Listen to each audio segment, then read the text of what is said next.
Hello sa inyong lahat. Kamusta po kayo?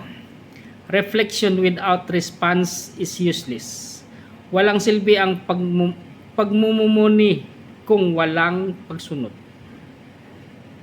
Kung tayo ay nagbabasa ng salita ng Diyos, pero walang pagbabago sa aral, para lang tayong tumingin sa salamin at nakita ng ang dungis ng mukha, pero hindi nilinisan.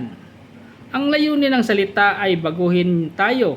Hindi ito palipas oras, kundi panlinis ng puso. Kung walang response sa pagkakaisa sa salita, hindi ito nagkakaroon ng saysay. Ayan. Ano ang sabi niya dito sa James chapter 1 verse 23 to 24?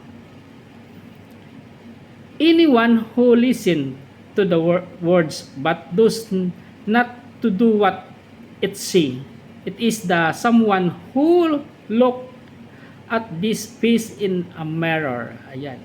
Glory to God sa kanyang salita. At ingat po lagi. Shout out sa ating mga nanonood.